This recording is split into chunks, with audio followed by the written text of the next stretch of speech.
이토 히로부미가 안 죽은 의사에게 사살당한 그 순간을 촬영한 영상은 왜 없는 걸까요? 그것이 알고 싶다 의뢰해 볼까요? 그거 조금 조심하면 어떻겠는가? 저에 대해 이런저런 말을 하는 무리들 중에는 몰래 처불둔 자들도 있습니다만 저는 관어의 게이샤를 공공연히 부를 뿐입니다. 다들 쉬쉬하면서도 몰래 하고 있는 실정입니다만 저는 당당히 하고 있는 만큼 깨끗하다고 말씀드릴 수 있습니다. 클린, 오케이? 예, 둘의 대화가 좀 어떠세요? 그냥 왕이잖아요. 예. 근데 왕한테 얘기하는 것 치고는 좀 건방짐이 그쵸. 좀 있는 것 같아요. 아 이거 그렇죠. 떳떳해 너무 너무 떳떳 당당해. 너무 당당해. 그러니까 심지어 이토가 난 돈도 집도 필요 없다. 그냥 여성과 놀 수만 있으면 된다. 우와, 뭐 그런 사람이 다 있어. 당시 그의 여성 폭력을 비판한 사파를 한번 볼까요? 뭐죠? 위에 적혀 있는 거가 식도락이라고 하는 건데요. 明治公職一代男. 그 이토 히로부미를 메이지 시대에 호색한 남자라고 칭했는데 이토가 다양한 여성들과 즐겼다. 와, 그러니까 이토의 입속에 보시면은 게이샤와 서양 여자 그리고 여승마저도 보이는데요. 저기 진짜 스님도 있어요. 예. 민머리. 예, 이토의 여자 관계가 얼마나 복잡했는지를 좀 암시하고 있죠. 심지어 그는 40도의 고열에도 양쪽에 게이샤 2명을 끼고 앉아 있었다라는 일화는 우와. 상당히 좀 유명한 일화이기도 합니다. 아야 씨, 그 이토 히로부미가 저 정도로 호색한이었다는 게 많이 알려져 있어요? 사실은 영국에 있는 동안 여자가 있는 술집에 드나들었다고 해요. 어떻게 그것부터 알았지? 어떻게 가자마자? 영어도 못하는 사람이야. 그래서 거기에 너무 돈을 많이 써서 유학생들 사이에서도 비난받고 그래서 친구였던 이노우에가 그걸 잠재우려고 애를 썼다고 해요. 야,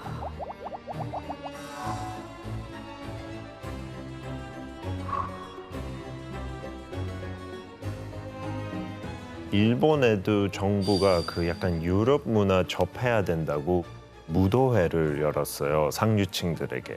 그래서 또 외교관들도 저기 참석하고 이토 히로부미 자기 와이프랑 가서 이렇게 손님을 맞았대요. 근데 와이프랑 갔는데 불구하고 또 귀족 부인랑 무슨 사건이 있었어요. 그래서 말이 많았어요, 유럽에도요. 여자를 잘 꼬시네요. 인기 아니. 많아 보여요. 이게 일방적으로 막 한다고 제가 그럴 수는 없잖아요. 저 사람이. 그것도 맞는 말이지. 그러나 가난한 농부의 아들로 태어나서 일본 최고의 권력에 오르기까지 이토 히로부미의 행보는 언제나 한 곳을 향해 있었는데요. 일본이 차츰 근대 국가로서 발판을 다지던 1894년 드디어 이토 히로부미는 본격적인 침략의 야욕을 드러내기 시작합니다. 히로시마의 천황 직속의 최고 군사기구인 대본영을 설치하게 됩니다. 본격적으로 대륙을 향한 전쟁 준비에 나서게 되는 건데요. 바로 청나라를 침략할 계획을 짰던 거예요. 그러니까 메이지 천황은 전쟁을 앞두고 총리인 이토를 대본영 회의에 참석하도록 명하게 되는데요. 총리였던 이토는 청나라를 침략하기 약 1년 전에 건함 조치, 즉 해군을 확장하려는 계획을 의회에 공식적으로 제출하게 됩니다. 근데 반대했을 것 같은데. 맞습니다. 정부 측과 의회의 다수파가 반대를 하고 나섰습니다. 군함을 제작하려면 많은 예산이 필요한데 당시 의회의 다수파는 세금 경감을 강하게 주장하고 있었거든요. 그러니까 이렇게 반대가 이어지자 이토는 건함 건조에 필요한 예산을 확보하기 위해서 한 인물을 찾아가게 됩니다. 누구였을까요? 그럼 천황? 예. 천황 헤이맨 하고 갔겠죠. 예, 바로 메이지 천황입니다. 그러니까 평소 이토를 신뢰했던 천황은 그의 요구대로 해줬고 이로써 이토는 예산을 확보해서 군함을 구축할 수 있게 된 거죠.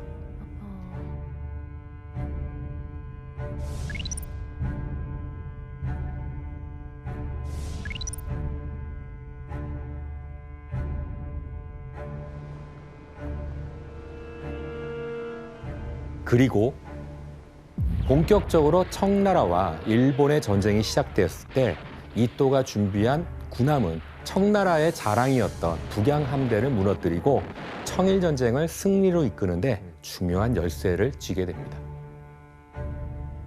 그러니까 전쟁은 막강한 해군력을 소유한 일본의 승리로 끝났지만 청나라의 요청으로 두 나라는 강화 협정을 맺게 되는데요. 일본은 이토가 청나라는 이홍장이 각 나라를 대표해서 회담을 진행하는데 여기에서 이토는 일본에게 유리한 조건을 끌어내게 됩니다. 제1조 청국은 조선국이 완전 무결한 독립자주국임을 확인한다. 제2조 청국은 펑텐성 남부를 포함한 요동반도와 펑우열도 그리고 타이완을 할양한다. 제4조 청국은 배상금으로 2억 량을 일본국에 지불할 것을 약정한다. 그러니까 당시 이 조약을 두고 청나라 대표 이홍장과 일본의 대표 이토가 어떤 대화를 나눴는지 한번 지원 씨와 진호 씨가 한번 읽어보시겠어요? 네. 당초 요구한 배상액 3억량이 감액되었다고 하지만 여전히 너무 많습니다. 일본의 신문에서도 이번 전쟁에 든 비용이 1억량에 미치지 않는다고 전하는 거 다 알고 있어요. 그런데 이 엄청난 배상금도 모자라서 청나라의 강대한 영토까지 가져가겠다는 것은 너무 잔인한 처신 아닙니까? 우선 배상에 대해 말하자면 이미 최대한 줄여준 거예요. 그러니까 우리는 더 이상 단 한 푼도 삭감할 수 없습니다. 만약 이談판이 결렬돼서 다시 전투가 벌어지면 배상액은 아마 이보다 더 늘어나겠죠. 오, 아니 근데 진짜 예, 잘하신다. 이토 히로부미의 목소리에 일관성이 있으세요. 그 사람의 어떠한 사상과 더불어서 목소리도 일관성이 있네요. 예, 이렇게 이토와 이홍장은 조약을 두고 치열한 협상을 이어가게 되는데요. 결국 이토의 고집과 협박으로 일본은 1년 예산의 4배에 달하는 막대한 배상금과 청나라의 영토인 요동반도, 타이완 등을 넘겨받게 됐습니다.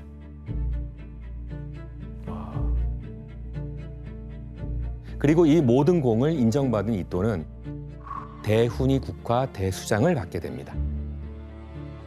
이 훈장은 황족을 제외한 일본인이 받게 되는 것은 이토가 처음이었습니다. 그야말로 일본인으로서 최고의 명예가 주어지는 거였죠. 그리고 천황의 특별 배려로 10만엔, 현재 우리나라 돈 원화 가치로 약 10억 원에 해당하는 금액을 상금으로 받게 됩니다. 일본이 제국주의로 발돋움하는 순간 이토가 얼마나 막대한 역할을 했는지 짐작해 볼 수가 있게 되죠. 시모노세키 조약이 체결된 이후 메이지 천황이 그의 공을 치하하는 문서를 내렸는데 이게 도쿄 아사시마 호에 실렸어요. 네, 일본 제국의 영광을 알렸다는 크게 칭찬하는 내용이었고 그거를 계기로 일본 국민들이 이토 히로부미를 친송했다고 들었어요. 그래서 청일전쟁으로 이토가 얻은 경제적 이익과 그간 쌓아온 근대화를 바탕으로 일본은 점차 강력한 힘을 발휘하기 시작하는 거죠. 북진을 추진해서 조선을 차지하려는 욕심을 키워가게 됩니다.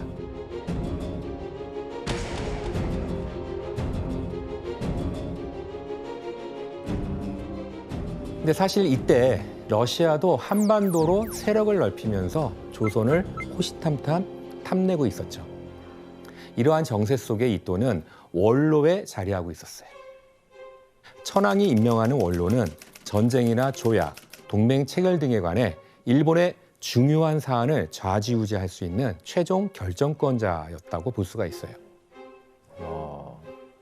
러시아를 지켜보던 원로 이토는 곧 러시아와의 전쟁이 일어날 수 있다라고 예상을 했습니다. 하지만 일본의 승리를 좀 장담할 수는 없었기 때문에 전쟁 대신에 러시아와의 합의를 통해서 한반도를 차지하겠다라고 하는 생각을 하게 되죠. 그러면 이토 히로부미는 이 러시아와의 전쟁을 막기 위해서 어떤 방법을 썼나요? 영어도 안 하는데 서로. 예, 그는 1901년 11월 러시아의 황제인 니콜라이 2세를 만나서 만주는 러시아가 갖고 대한제국은 일본이 갖자 라고 하는 이제 이른바 만한 교환론을 제안을 하죠.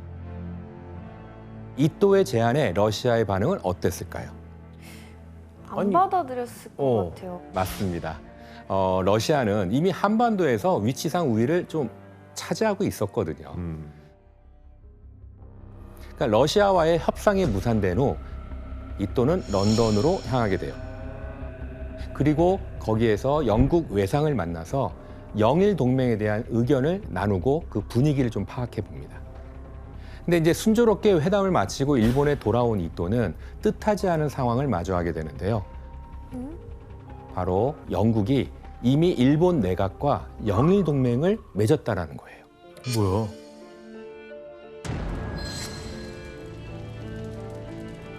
당시 이또는 러시아와의 협상을 포기할 수 없다라는 입장을 취하게 되는데 일본 내각이 반대를 하고 나섰습니다.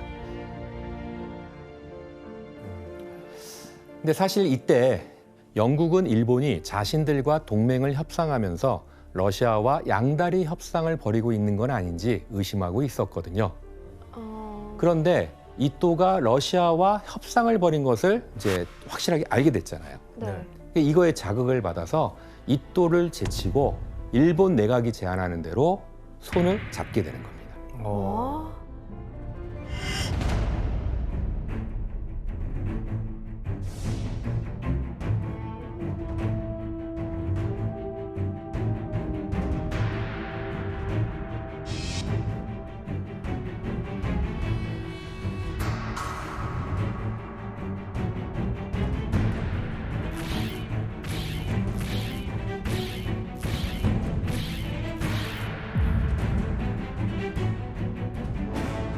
그때 근데 청나라 두고 러시아랑 같이 영국까지 약간 적대 관계였어요.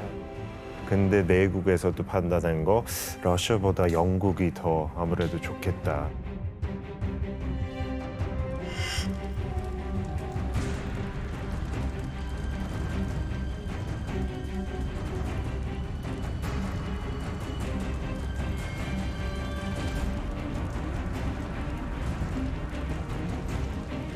그래서 영국도 서둘러 체결했어요, 빨리. 영일 양국은 한청 양국의 독립을 승인하고 영국은 청해, 일본은 한국에 각각 특수한 이익을 갖고 있으므로 제3국으로부터 그 이익이 침해될 때는 필요한 조치를 취한다. 그러니까 조약은 대한제국에 대한 권리가 일본에게 있다라는 것을 영국이 인정한다라는 의미였어요. 와. 일본은 영국을 등에 업고 러시아에게 위협적인 존재로 급부상하게 되는 거죠. 그럼 어떻게 보면은 이또 히로부미 입장에서는 자기 자국과 네, 영국한테 약간 통수 맞은 거네요. 그렇죠. 영일 동맹으로 이또는 좀 큰 충격을 받게 돼요. 그러니까 게다가 이 일로 정치적 입지가 좀 크게 흔들리고 있다라는 것까지 좀 느끼게 되는 거죠. 그래서 절대 러시아와의 협상을 포기할 수 없다라고 생각을 합니다.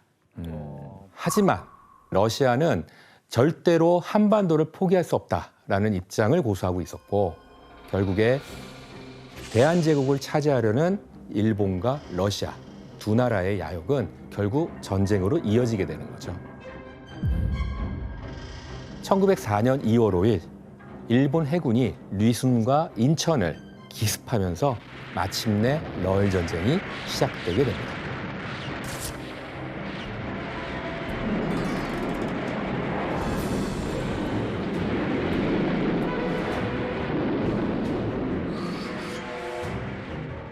이때 정작 피해자는 전쟁이 일어난 땅인 대한제국이었는데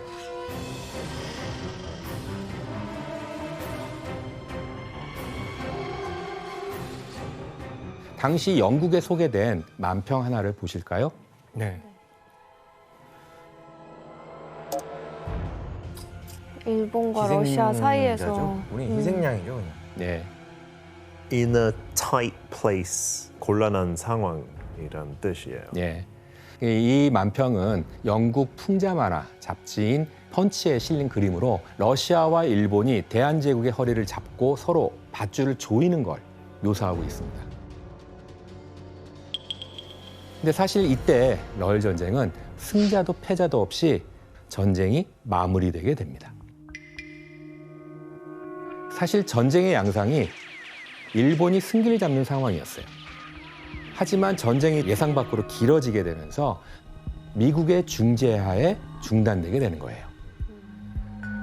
그래서 러시아와 조약을 체결하고 휴전하는 방법을 한번 선택을 하게 되는데 이때 체결된 일명 포츠머스 강화 조약. 일본은 대한제국에 대한 권리를 얻고 러시아는 전쟁 보상금을 내지 않는다는 조건으로 전쟁이 마무리되게 됩니다. 그때 당시에 뭐 이야기 들었는데 일본 신문에 승리할 거라는 만화도 많이 나오고 그래서 국민들이 다 당연히 이거 압도적으로 이길 전쟁인데 그렇게 중단시켰을 때 도쿄 가서 이제 폭동이 크게 일으켰어요. 그래서 경찰서하고 파출소 한 70% 이상 피해 받았다고 해요. 그 정도였어요. 전쟁을 중단하기로 한 판단은 이토에게 좀 치명적인 결과를 가져왔어요. 특히 원로 중에서도 서열이 가장 높았던 이토의 세력이 좀 이렇게 정치적으로 꺾이게 되는 계기가 됐죠. 심지어 포츠머스 강화 조약에 불만을 가진 100여 명의 군중들이 이토의 동상을 쓰러뜨리고 동상을 여기저기 끌고 다니는 과격한 행동까지 서슴지 않았다고 합니다. 이후 회수된 동상에는 구멍이 뚫려 있고 머리에는 소변이 묻어 있을 정도로 민중의 어떠한 증오, 미움이 드러나 있었다고 해요. 러일 전쟁 이후 일본 내에서 입지가 약해진 이토는 다시 세력을 키우기 위해서 이곳으로 향하게 되는데요. 그곳이 어딜까요? 우리나라. 그렇죠. 일본 정부의 오랜 수원 사업이었던 정한론을 실현하고 대륙으로 향하는 침략의 발판을 일구기 위해서 대한제국으로 이제 향하게 됩니다. 아, 이제 뭐 청나라도 떼어냈고 러시아도 떼어냈으니까. 대한제국에 도착한 이토는 먼저 한국 특파대사라는 직책으로 고종 황제를 아련하러 가게 되는데요. 그의 목적은 대한제국의 외교권을 박탈하는 조약을 체결하는 것이었습니다. 이토는 고종 황제를 아련하고 천황, 즉 메이지 천황의 친서를 전달합니다. 짐이 동양 평화를 유지하기 위하여 대사를 특파하오니 대사의 지휘에 따라 조처하소서라는 내용이었어요. 허. 이후 이토는 단도직입적으로 본색을 드러냅니다. 러일 전쟁의 결과로 동양 평화는 회복되었지만 아직 영구적인 평화를 구축하기에는 문제가 많이 남아있고 그 문제의 중심이 바로 대한제국이다라고 발언을 했죠. 그리고 이 문제를 해결하기 위해서는 대한제국의 외교를 일본이 위임받아서 대행한다는 것이었어요. 이토의 말에 고종 황제의 반응은 어땠을까요? 무슨 말도 안 되는 소리야. 그렇죠. 그랬죠. 고종 황제는 당연히 거절했겠죠. 그러니까 대외 관계의 권한만은 대한제국에 있어야 한다고 했던 거죠. 고종 황제의 단호함에 이토 히로부미는 이번엔 대한제국의 대신들을 압박하기로 해요.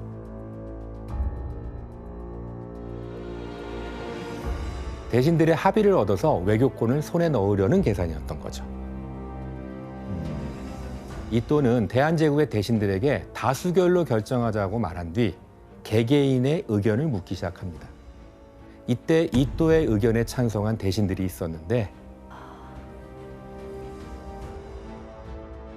이게 이제 나라 팔아먹는 여자 아닌가? 그렇죠. 을사오적, 그렇죠. 다들 익숙한 이름이죠. 이완용. 을사년에 있었던 5명의 국적이다, 나라의 적이다 라고 하는 의미죠. 고종 황제는 이토의 제안을 끝까지 받아들이지 않았지만 을사오족의 찬성을 얻은 이토는 조약을 맺었다고 일방적으로 선언을 하게 됩니다. 이게 바로 을사늑약.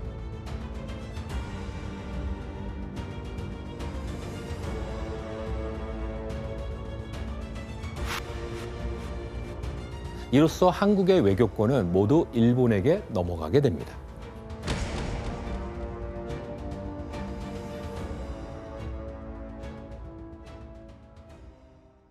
그럼 을사늑약에 대한 일본의 반응이 어땠는지 한번 보실까요? 네, 이거는 도쿄폭이라고 하는 풍자 만화 잡지에 실린 시사 만화인데요. 코리아朝鮮産保護庁 뭐야, 닭장? 예, 그러니까 조롱 속에 갇힌 닭에게 일본인이 모이를 주는 모습이죠. 이 모습은 한국이 일본에게 기속됐다는 을사늑약을 표현한 것입니다. 일본이 자유를 철저하게 억압하면서 관리하고 보호할 것임을 암시하는 것이죠. 닭으로 표현했네 저거는. 예, 잡아놓은 닭이라는 거겠죠. 을사늑약을 체결한 이또는 곧바로 한국 통감직에 취임하게 됩니다.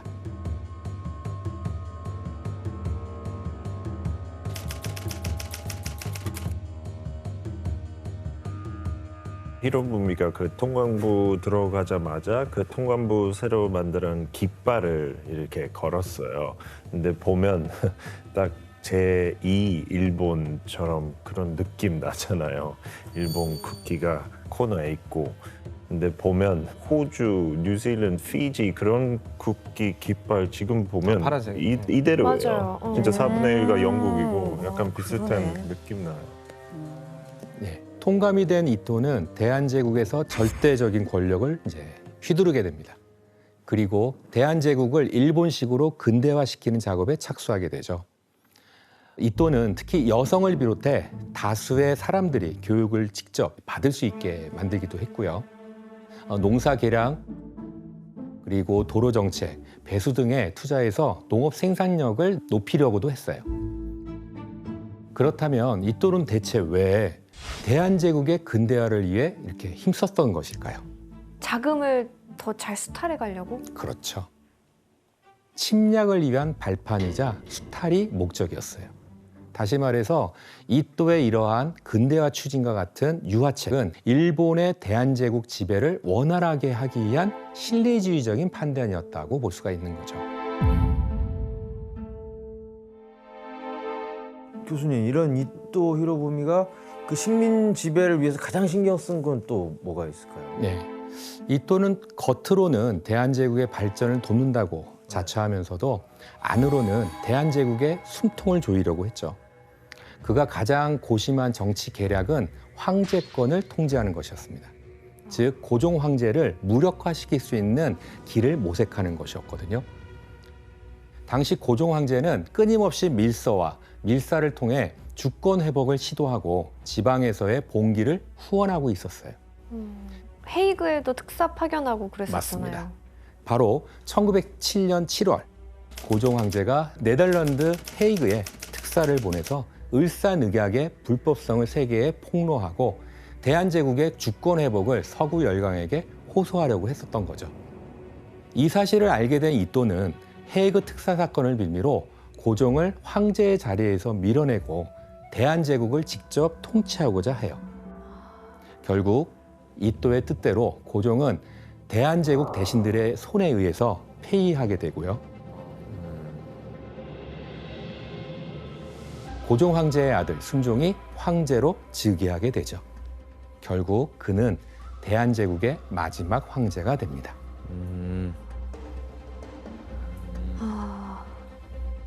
그리고 이또는 순종 황제에게 한국의 내정에 관한 모든 국권을 일임받게 됩니다. 그리고 이또는 대한제국의 힘을 빼앗기 위해 조치를 취하게 됩니다. 과연 그 조치는 무엇이었을까요?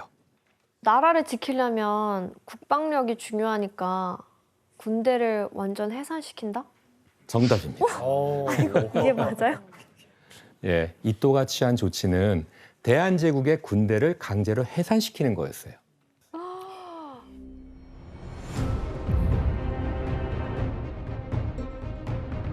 대한제국 대신들을 겁박해서 군대 해산의 동의를 받아낸 이또는 대한제국 병사들을 모두 비무장 상태로 만들어서 훈련원에 모이라 명령을 했는데요. 와, 다 잡혀가는 건가?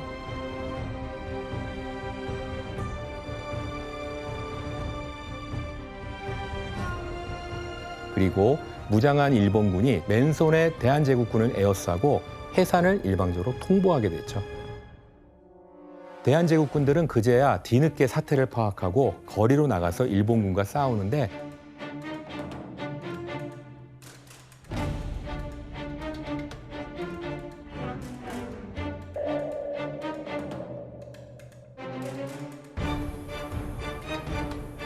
이 전투에서 대한제국 병사들의 시체가 산더미처럼 쌓였다라고 해요.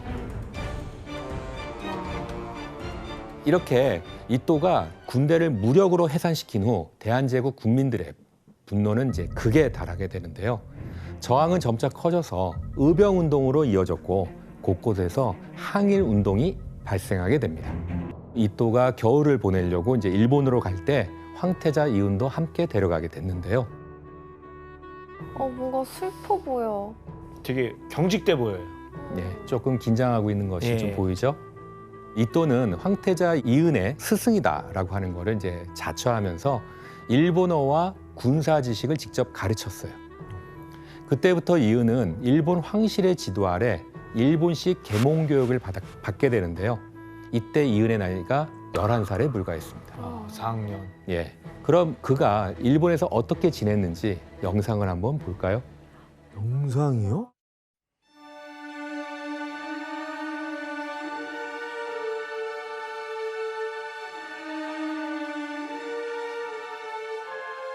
실제잖아 이거. 이게 진짜. 일본 군복을 입은 대한제국 황태자가 이또 앞에서 이제 노는 모습이죠. 게임하는 거예요. 군사 게임.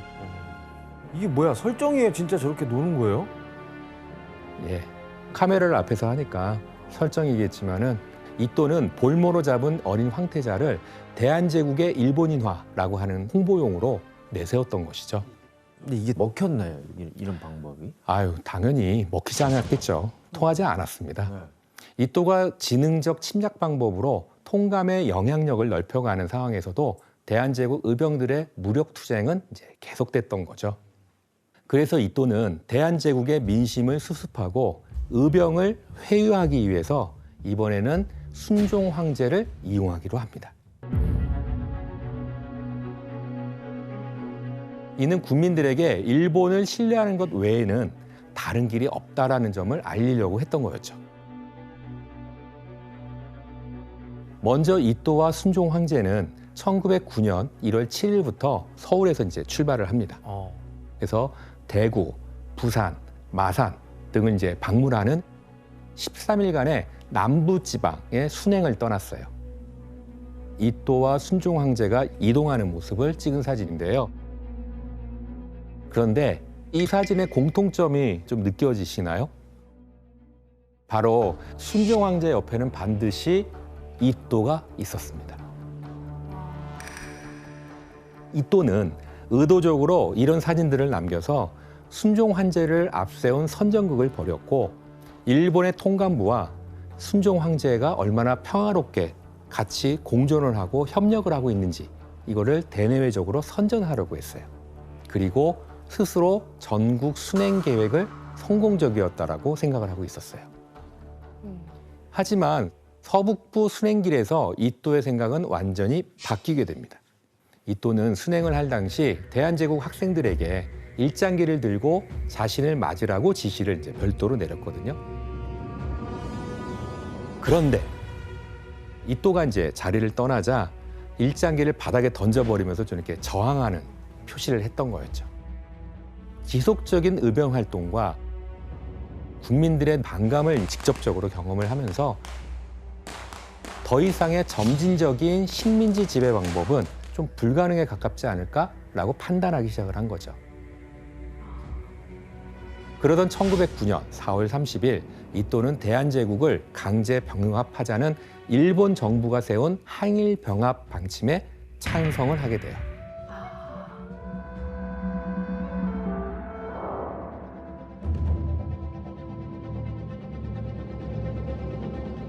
그리고 이번엔 일본 정부가 새로운 임무를 맡겨요. 1909년 8월 이또에게 러시아의 동양사무 주관자이자 최고 유력 관료인 고고프체프라고 하는 재무 대신 러시아의 재무대신을 만나게 하는 것을 제안을 하는 거죠. 한국 문제에 대해 일본의 방침을 미리 이렇게 암시해 두면 좋겠다라고 판단을 했던 거죠. 한일 병합을 하기에 좀 분위기를 만들 수 있겠다라고 생각을 한 거죠. 여기에 동의한 이토는 10월에 하얼빈에서 러시아 재무대신과 회담을 갖기로 약속을 하게 됩니다. 그리고 운명의 날인 10월 26일 오전 9시 이토는 열차를 타고 하얼빈에 도착을 하게 돼요. 이제 하얼빈으로 가는 건가요? 그렇죠. 그런데 하얼빈에 도착한 건 아시다시피 이토뿐만이 아니었는데 안중근 그렇죠. 그렇죠. 예, 바로 안중근 의사였습니다.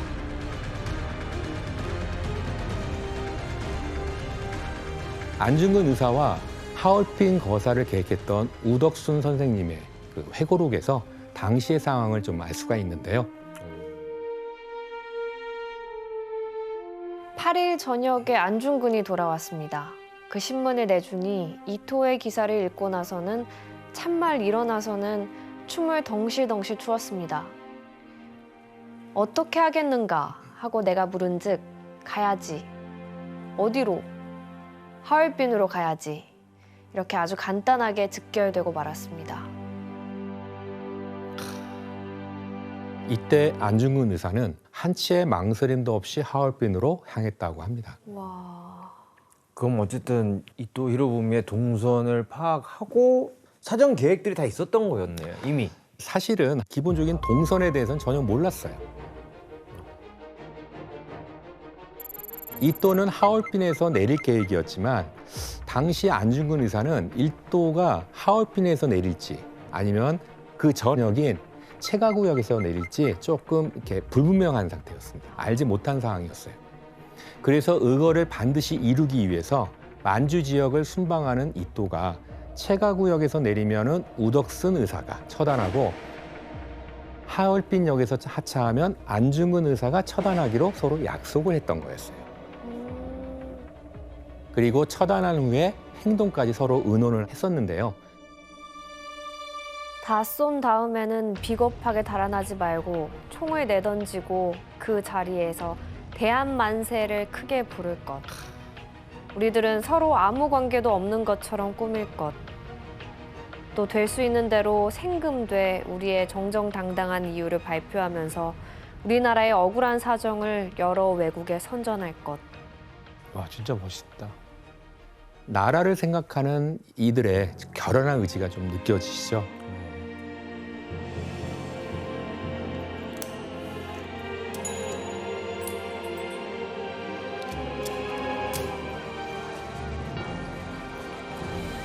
당시 하얼빈역에서 이토 일행은 플랫폼에 내렸어요.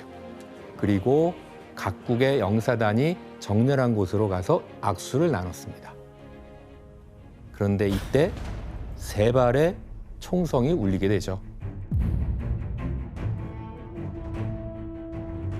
군대의 후방에서 갑자기 한 청년이 나타나서 이토에게 총을 세 발 쏜게 된 겁니다. 바로 안중근 의사였어요. 당시 이토가 사살된 실제 영상을 한번 볼까요? 실제 영상이요? 와, 이것도 영상이 있구나.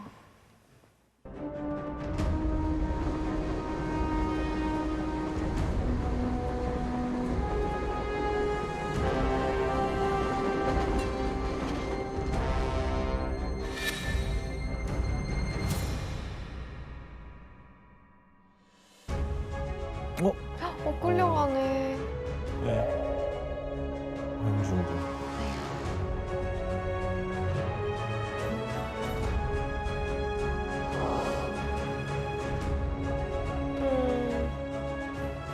사실 이 영상을 보면 좀 의아한 부분을 찾을 수가 있는데요. 끌려가는 안중근 의사의 모습만이 남아있는데 바로 이토 히로부미가 안중근 의사에게 직접 저격당하는 그 순간이 없다라는 거예요. 왜 없죠?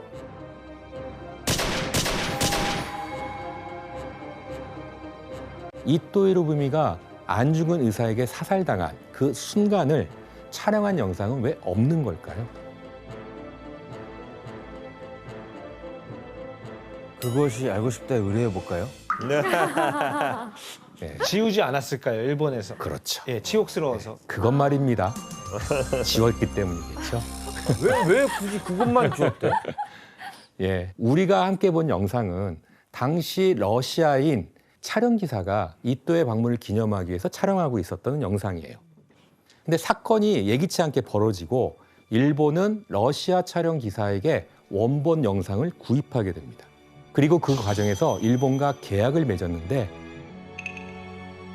만약 원본 이외의 영상이 배포되면 일본이 촬영 기사의 자산을 모두 몰수한다는 조건이었어요.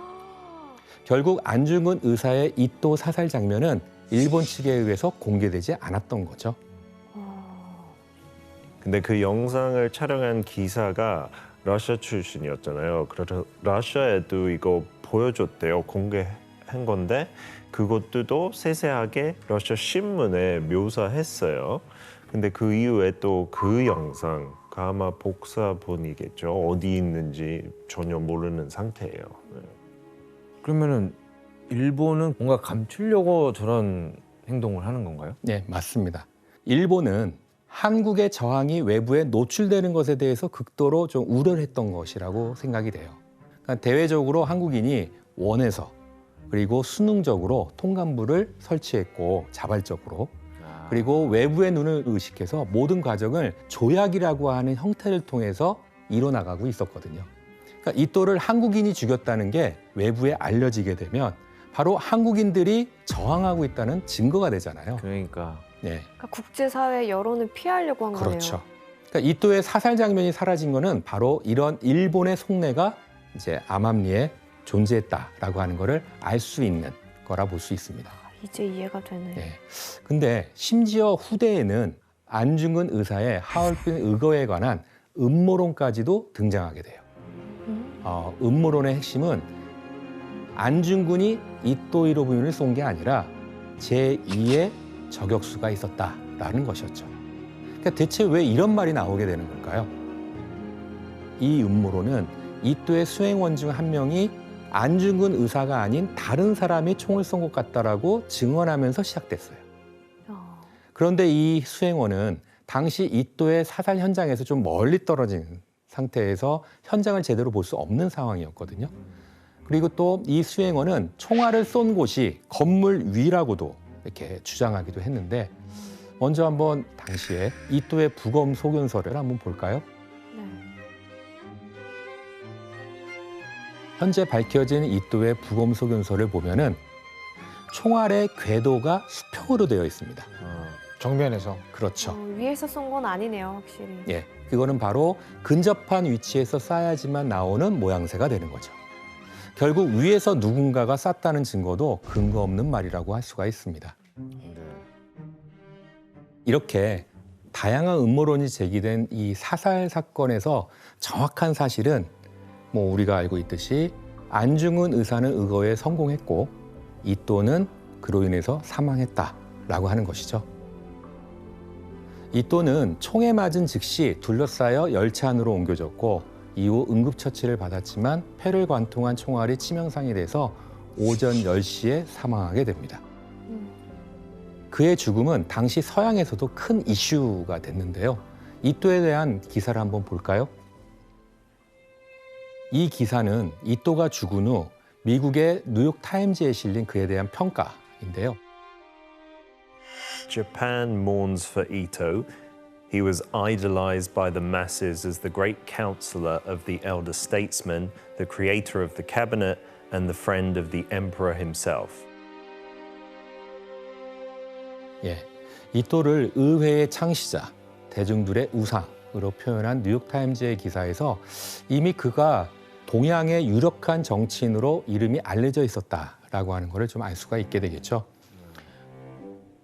이후 1909년 11월 4일 일본에서는 이또 히로부미의 국장이 치러지게 되는데요. 이또의 나이는 당시 69세였습니다. 노요토미 히데요시는 전국을 통일하면서 스스로 관백의 자리에 이제 오르게 되는데요. 관백은 천황을 대신해서 정무를 총괄하는 관직입니다. 하지만 그는 일본을 실질적으로 다스리는 쇼군이 될 수는 없었어요. 출신 때문에 그렇죠. 그런가요? 쇼군이 되려면 반드시 무사여야 됐었거든요. 도요토미 히데요시는 미천한 신분이었잖아요. 대신에 천황만큼 높은 지위인 관백을 선택하게 되는 거죠.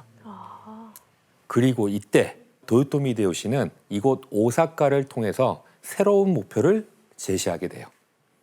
대체 그의 목표는 무엇이었을까요? 바로 오사카를 중심으로 한 해상 네트워크를 건설하는 거였어요. 근데 왜 오사카를 그렇게 택한 거예요? 물류가 좋습니다. 거기가 예. 일본의 중심지 교토를 잇는 물류의 거점지를 만들고자 했어요. 또한 동남아시아를 비롯해 국내외의 여러 곳과 물자를 거래하는 항구 도시로 이제 성장시키게 됩니다. 상공업 중심지로 만든 그렇죠. 거네요. 그의 야심이 구체적으로 드러난 때가 바로 1590년. 도요토미 히데요시는 조선에서 온 통신사를 통해 조정으로 서신을 보내게 됩니다. 1590년이면 임진왜란 2년 2년 전이네요. 그렇죠. 예, 정명가도. 명나라로 가는 길에 빌려달라. 그렇죠.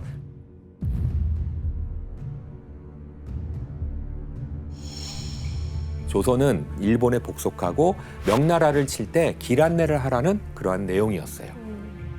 왜 도요토미 히데요시는 전국 통일을 이루자마자 전쟁을 계획한 것일까요?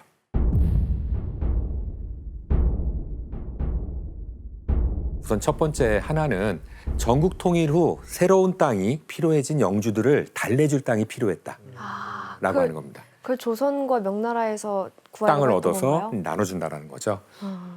그리고 또 전쟁을 통해 명나라를 차지하고 동아시아의 해상 거점을 통한 지배를 꿈꾸기 시작을 하는 겁니다. 그리고 이때 당시 명나라 황제는 만력제, 만력제. 이 황제 때부터 조금씩 삐걱거리고 좀 무너지기 시작을 한 거예요. 만력제는 중국 역사상 가장 재위 기간이 길었던 왕 중에 왕이었고, 근데 재위 기간은 긴데 그 중에 30년 이상을 조정에 나가지 않으셨어요. 그러니까 이제 태만하다고 얘기를 할 수도 있겠죠. 그 시간에 이제 사치스러운 삶을 영위하는 데 썼고. 나라가 휘청거렸겠네요. 네, 이런 점을 도요토미 히데요시도 좀 몰랐을 이유가 없었겠죠. 여러 가지 정보를 습득하고 있었기 때문에 결국 명나라 황제의 무능함 그리고 오랜 기간 평화가 이어졌던 조선이 전쟁에 무감해진 시기에 강한 군사력으로 무장한 도요토미는 동아시아에 구축된 평화를 쉽게 깨버리면서 전쟁에 나설 수 있던 겁니다. 그러니까 침략해볼만 하겠다 이런 판단을 한 승산이 거네요. 있겠다라고 생각한 거겠죠. 도요토미는 본격적으로 자신의 야심을 실현시킬 계획을 진행해 나가는데요. 그가 가장 중요하게 생각한 게 바로 무기였어요.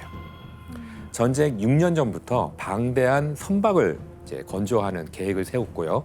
그 결과 전쟁 전까지 총 1000여 척의 병선을 확보하게 됩니다. 그리고 여기에 각 영지에서 세금을 거둔 돈을 더해서 유럽산 화승총과 실탄, 화약을 이제 대량으로 이제 구입을 하게 되죠.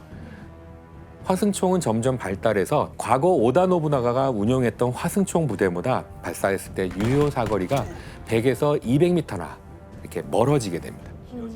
더 높은 명중률을 자랑하게 되는 거죠. 그리고 또 하나, 도요토미 히데요시는 조선 침략의 전진 기지이자 교통과 보급을 맡을 후방 기지로 규슈 지역의 히젠 나고야성을 이제 짓게 됩니다. 그 한반도 땅에 상륙할 수 있는 최단 경로가 바로 이 지역이었기 때문이죠. 도요토미는 여기에 수십만 명의 병사를 주둔시키고 물자를 원활하게 옮길 수 있도록 도로와 다리 등 제반 시설까지 건설을 했는데요. 이 모든 준비가 다 끝나고 나서야 1592년 5월 23일 도요토미 히데요시는 조선을 침략합니다. 도요토미는 20만 명 정도의 수군과 육군을 태운 700여 척의 군선과 함께 부산으로 향해서 이제 부산에 상륙하게 되는데요. 부산에 도착한 후 일본군의 대장격인 고니시 유키나가의 군대는 한성과 평양 일대로 가고요. 이 군의 대장인 가토 키요마사 군대는 함흥 쪽으로 이제 진격하는 게 목표였어요. 결국 이들의 목표는 맞아떨어졌죠. 일본군은 하루 만에 부산을 함락하고요. 한 달도 안 돼서 지금의 서울, 수도 한성까지 점령하게 됩니다. 도요토미는 한성을 점령했다는 보고를 받자 가신들에게 보내는 문서를 통해서 다음 정복 계획을 발표했어요. 어떤 게 있었는지 한번 혜성 씨가 읽어봐 보실래요? 네. 천황을 명나라 수도 베이징에서 맞이한다. 베이징 주위에 천황의 직할지를 만든다. 조선 국왕을 일본에 이동시킨다.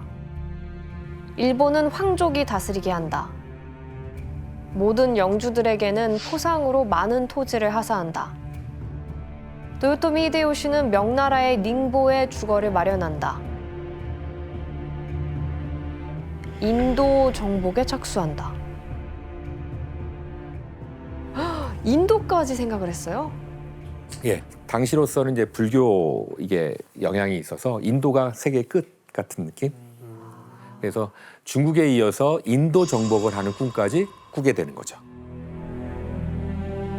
한편으로 일본군은 파죽지세로 진격을 계속하면서 함경도까지 이제 진격을 하게 됐는데요. 당시 왕이었던 손조는 조선과 명의 경계선인 평안북도 의주까지 피난을 가야 했죠. 그리고 이때 선조의 두 아들인 임해군과 순하군이 이제 전쟁 중에 이제 붙잡히게 되죠. 피신하다가. 일본이 이렇게 빠르게 승기를 잡아간 이유는 바로 일본을 평정했던 그 무기. 조총. 예, 그렇죠. 화승총의 위력이었어요. 임진왜란 초기 일본의 화승총 전술에 연패를 당하던 조선은 화승총 전술에 대한 정확한 인식이 부족했거든요. 당시 화승총의 위력을 그대로 묘사한 일본군과 함께 온 포르투갈 선교사의 어떤 그 목격담이 있는데요. 조선 군사들은 반월진으로 포진해서 수가 적은 일본군을 한가운데로 몰아넣을 계획이었다. 차츰 가까이 다가오자 고니시는 신호를 하여 모든 병사들이 그들의 깃발을 올리면서 공중에 흔들어댔다. 일본군들은 특히 상대방이 취하고 있는 반월진의 양쪽 끝부분을 향해 동시에 헤아릴 수 없을 정도로 조총을 쏘아대면서 맹공격을 하였다. 수많은 사람이 일본군 손에 죽기도 하였는데 그 숫자가 가히 8,000명에 달하였다. 당시 일본군은 도요토미 히데요시는 일본군의 사기를 더 올리기 위해서 이런 일까지 좀 감행하게 되는데요. 어떤 건지 한번 화면을 보실까요?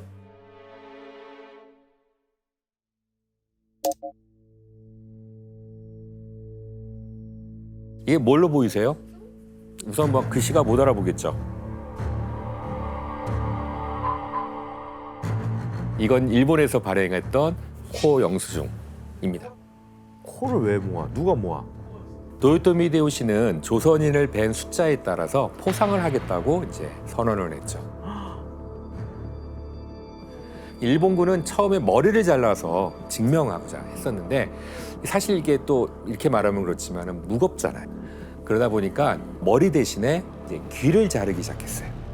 근데 하지만 양쪽 귀를 모두 잘라서 전과를 2배로 부풀릴 수가 있게 되는 거죠. 그러다 보니까 히데요시는 귀 대신에 하나밖에 없는, 사람에게는 하나밖에 없는 코를 베어오라고, 그래서 그거로 전과를 인정해주겠다가 된 거죠. 왼쪽 화면에 있는 영수증은 코 3,000개, 오른쪽 화면에 있는 영수증은 코 3,369개를 받았다고 쓰여 있어요. 3,000개를 주면은 그럼 세고 있어요, 그걸? 세는 거죠. 예. 이렇게 가져간 코는 소금을 담은 독에 실어서 교토로 보냈던 거예요. 부패하지 않게 예, 또 부패하면 안 되니까. 자신들의 전과를 홍보할 목적이 있었던 거죠. 그게 바로 지금도 남아있는 귀무덤, 코무덤이라고 하는 것이 됩니다. 이러한 귀무덤이 지금도 대마도, 쯔야마, 후쿠오카, 교토 곳곳에 남아 있는데요. 여기에 묻힌 코와 귀만 해도 거의 3만여 개에서 10여만 개에 이른다라고 한다고 합니다. 참혹한 역사의 어떠한 증거, 결과라고 볼 수가 있죠. 타쿠야 씨는 이 귀무덤 들어봤어요? 저는 귀무덤까지는 몰랐어요. 실제로 그렇게 코무덤이나 귀무덤, 저 영수증까지 있는 건 저도 오늘 처음 알았습니다. 하지만 전쟁이 계속되면서 전세는 2번에 걸쳐서 조금씩 바뀌게 됩니다.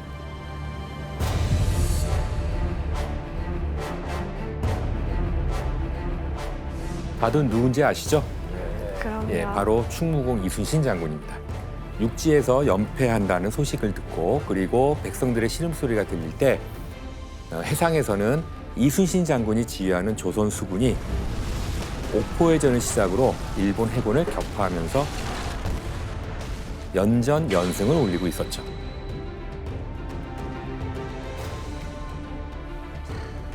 그 결과 조선은 제해권을 장악할 수 있었고요. 일본군은 수로를 통한 보급이 불가능해졌습니다. 전쟁의 양상이 뒤집어진 거죠. 그리고 또 한 번의 계기는 명나라가 임진왜란에 참전한 거예요.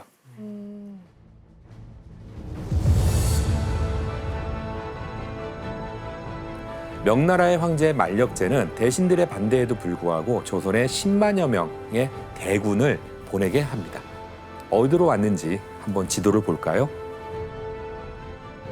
의주를 거쳐서 왔구나. 예, 명나라는 대륙 중앙에서 의주를 거쳐 평양에서 울산까지 내려가기에 이릅니다. 그리고 이때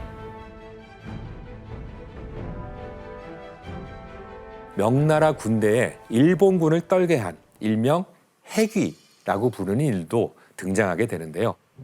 해귀? 예, 바다의 귀신?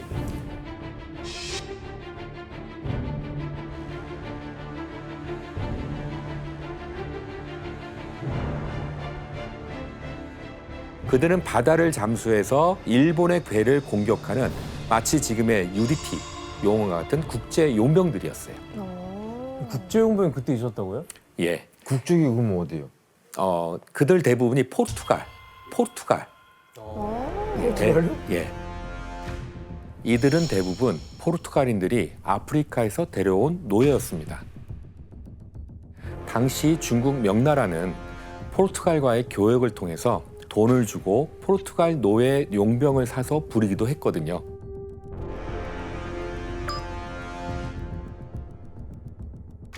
와. 결국 일본이 계획한 조선 땅을 거쳐서 명나라로 간다라고 했던 작전, 정명가도라고 하는 작전은 이제 실패로 끝나고 일본은 후퇴를 이제 거듭하게 되죠. 그러니까 삼국 간의 전쟁으로 번졌던 이 전선은 교착 사태에 빠지게 된 거죠. 교수님, 그럼 전쟁이 장기화가 되면 도요토미 히데요시에게 결국 불리한 거 아닌가요? 물론이죠. 전쟁이 길어지면서 일본 내부에서도 여러 문제가 발생하기 시작했거든요. 먼저 도요토미 히데요시의 명령으로 군대와 물자를 내줬던 영주들은 얻을 것이 하나도 없어 보이는 그러한 전쟁에 불만의 소리가 높아져 갔고요. 게다가 자신의 군대는 참전시키지 않았던 도쿠가와 이에야스는 지금의 도쿄를 포함한 관동 지역에서 도요토미의 눈을 피해서 조용히 힘을 길러가고 있었거든요. 도요토미 히데요시가 임진왜란으로 전력을 낭비하는 대신에 도쿠가와 이에야스는 자신의 전력을 키워가면서 훗날을 도모할 수 있었던 겁니다. 그리고 이때쯤 도요토미 히데요시의 건강도 서서히 안 좋아지기 시작했습니다. 전쟁으로 얻는 것보다 잃는 것이 더 많았던 도요토미 히데요시는 전쟁 자금을 얻을 통로가 필요했어요. 전쟁을 하려면 돈이 필요하잖아요. 도요토미는 어떤 방법을 동원했을까요? 여기에서 또 한 문제를 내도록 하겠습니다. 임진왜란 당시 일본군은 전쟁이 길어지면서 전쟁 자금을 얻기 위해 조선인들을 대상으로 이것까지 하기 시작했는데요. 이것은 무엇일까요? 전쟁 자금? 돈이 될 만한 게 조선인들 대상으로? 정답. 예, 자금을 마구치 씨. 얻기 위해서 그러면은 금캐기 아니면 뭐 은캐기 광산에 네, 광산에 들어가서. 노역을 시키는 노역을 시켰다. 네. 그럼 바로 돈이 나오는 없는 것 같은데? 오, 되게 그럴듯한데 오답입니다. 아 너무 뻔했어요. 정답. 예, 혜성 씨. 조선인들을 어떻게 좀 팔아 넘기나요? 되게 충격적인 표정들을 지으시는데 정답입니다. 포르투갈. 아, 포르투갈에 판다고요? 예. 그건 몰랐네. 임진왜란 당시 조선인 포로들이 생겨나면서 일본군은 이들을 일본 노예 상인하고 포르투갈 노예 상인에게 팔아넘기게 돼요. 그래서 많은 이윤을 남기죠. 그럼 우리나라 사람들 유럽에까지 팔려간 거예요? 그렇죠. 바로 조선 땅에서 대항해 시대에 있었던 노예 무역이 벌어지게 되는 겁니다.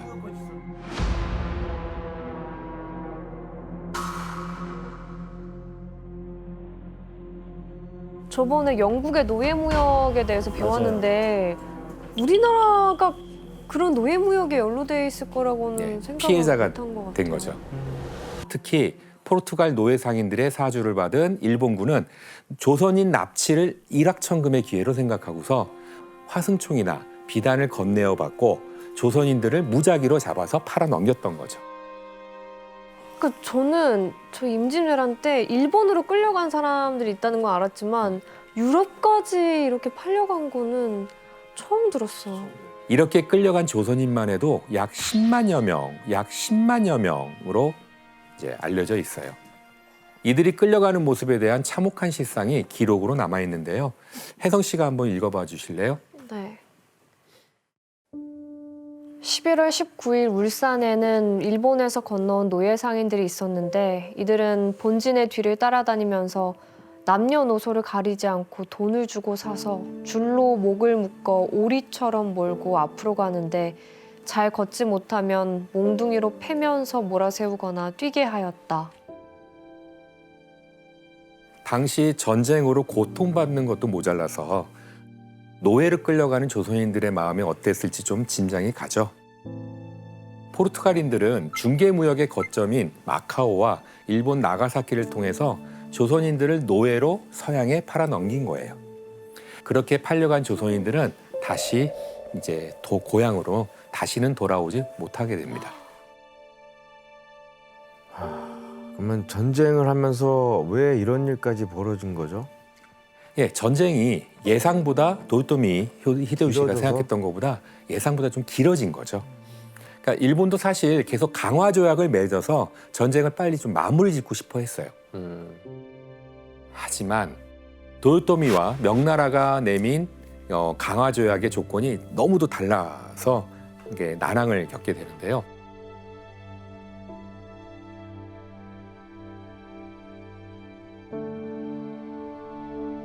와, 일본은 말도 안 되는 거 요구하는데요? 예, 일본은 명나라 황녀와 조선의 왕자 그리고 대신을 일본으로 보내라고 하죠. 그리고 조선 팔도 가운데 4개의 도를 일본에 넘기라고 합니다. 어머, 황당해라. 하지만 명나라 측은 조선에서 완전히 철군할 것 그리고 전쟁을 일으킨 도요토미 히데요시의 공식적인 사과를 요구하게 돼요. 그러니까 눈치 보기가 이렇게 막 난무했던 이 협상은 결국 1597년 도요토미는 협상 결렬을 알리면서 조선의 2차 파병 군대를 보내게 됩니다. 이게 바로 정유재란이 됩니다.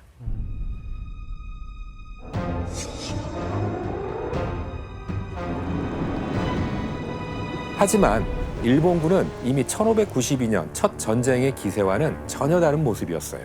조선에는 이미 일본의 화승총을 본뜬 화승총이 보급되어 있었고요. 의병과 이순신 장군이 이끄는 수군의 활약과 명나라 군대의 재출병으로 일본은 고전을 면치 못했던 거죠. 그런데 1598년 어렵게 전쟁을 이어가던 일본군이 갑자기 철수합니다. 설마? 바로 히데요시가 갑자기 죽은 겁니다.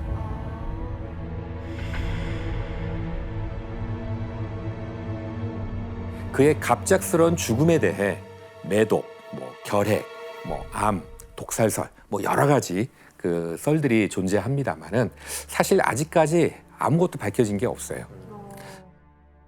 하지만 도요토미의 죽음으로 일본군은 조선 땅에서 이제 철군하기 시작을 하죠. 길고 길었던 7년간의 전쟁을 이제 접을 수 있게 된 거죠. 도요토미 히데요시는 비상시 주요 정책을 결정하는 최고 직책이었던 5 원로들에게 아들의 미래를 맡기며 눈을 감았습니다. 도요토미의 유언을 규현 씨가 한번 읽어주시겠어요? 히데요리가 성인이 돼서 뜻을 이룰 수 있길 바라며 이 글을 5 사람에게 맡깁니다. 이 밖에는 여한이 없습니다. 거듭 히데요리를 부탁합니다. 당신들 5 사람만 믿습니다. 도요토미 히데요시의 유언 속에는 5명의 원로가 등장하는데 그 5명의 원로 중 한 명이 바로 도쿠가와 이에야스였습니다. 도쿠가와 이에야스 역시 도요토미에게 히데요리를 지키겠노라 약속했지요. 그런데 도요토미가 죽은 후 도쿠가와는 정말 이 약속을 지켰을까요? 네, 도쿠가와는 오다 노부나가와 도요토미 히데요시 아래서 수십 년 동안 굴욕의 시간을 견디며 참아온 인물이었잖아요. 아, 이를 갈았구나. 그렇죠. 도요토미까지 사라진 이 절호의 기회를 놓칠 수는 없었을 겁니다. 결국 도쿠가와 이에야스는 도요토미가 죽은 후 일본 천하를 지려는 야망을 숨기지 않았습니다. 임진왜란을 겪으며 도요토미 히데요시에게 불만이 쌓여 있었던 영주들도 도쿠가와 이에야스의 편에 서서 그를 지지하기 시작한 거죠. 다들 이때다 한 거네요. 그렇죠. 그리고 이때 히데요리의 측근이자 가신이었던 미츠나리라고 하는 사람이 있는데 이 사람이 반 도쿠가와 이에야스를 내걸면서 일본을 건 마지막 대결을 하게 됩니다. 바로 1600년 세키가하라 전투입니다.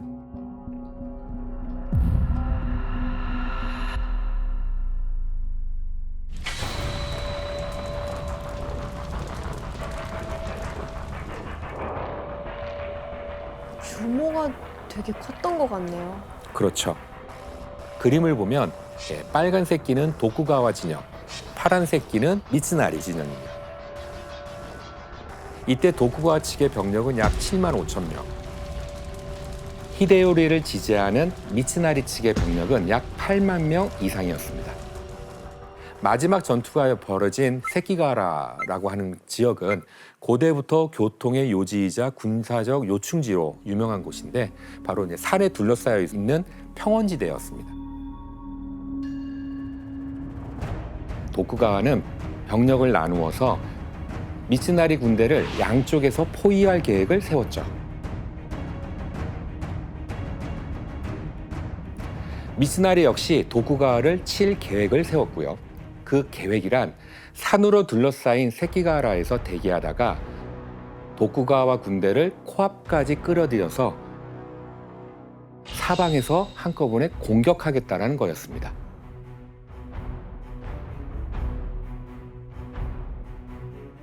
드디어 두 대군의 치열한 격돌이 시작된 겁니다.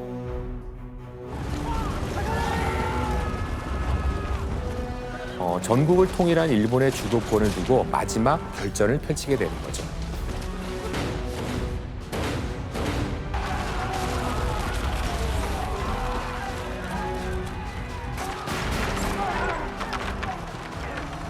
우열을 가리기 힘든 전쟁이 계속되던 그때 승기가 한쪽으로 기울어지는 사건이 발생합니다. 어느 쪽으로 승기가 갔나요? 예, 미츠나리의 협곡 명령에 같은 편이었던 한 영주의 군대가 꿈쩍도 하지 않은 거죠. 도쿠가와 군대를 사방에서 공격하겠다는 미츠나리의 작전은 물거품이 된 겁니다. 대체 어떻게 된 일이었을까요? 그 영주는 고바야카와 히데아키라는 인물이었습니다. 도요토미 히데요시의 처조카이자 양자이기도 했죠. 그런데 바로 그 인물이 도쿠가와 이에야스 편으로 돌아서 버린 겁니다. 왜 배신을 한 거죠? 예, 그 계기를 살펴보자면 정유재란 때로 거슬러 올라가야 하는데요. 네. 당시 감찰관이었던 이시다 미츠나리가 젊은 히데아키의 행동을 별로 좋지 않게 보고서 이를 도요토미 히데요시에게 보고하게 됩니다. 아, 일렀구나. 그렇죠. 때문에 도요토미 히데요시가 히데아키의 특권과 토지를 상당 부분 몰수해 버렸던 겁니다. 아, 그래서 도쿠가와 이에야스 편으로 돌아선 거네요. 예. 결국 세키가하라 전투에서 미츠나리의 명령에 움직이지 않던 히데아키 군대는 반대로 미츠나리가 지휘하는 군대를 향해 진격을 하게 됩니다.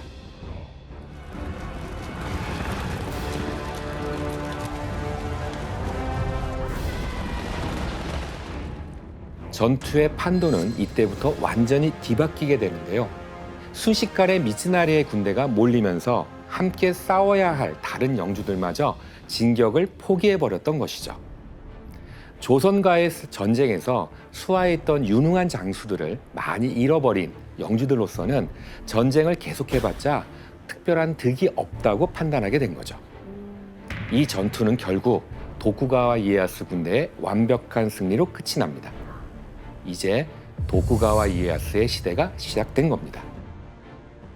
그럼 도쿠가와가 최종적으로 살아남은 건가요? 예. 그리고 1603년 도쿠가와 이에야스는 스스로 도쿠가와 막부를 열고 쇼군의 자리에 올라서 실질적으로 일본을 지배하기 시작을 하죠. 아, 그게 에도 막부 예, 시작인가요? 에도 막부입니다.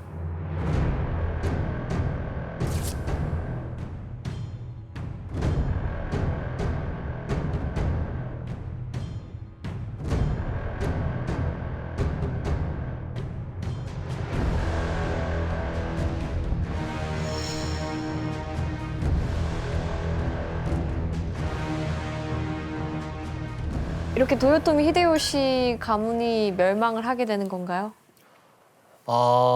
전투에서 졌을 때까지만 해도 도요토미 가문은 여러 영주 중 하나가 되었는데 아직까지는 살아 있었어요. 그런데 1614년에 갑자기 토쿠가와 이에야스가 도요토미 히데요리 오사카성에 20만 명의 군대를 데리고 20만 명의 군대를 데리고 오게 된 거예요.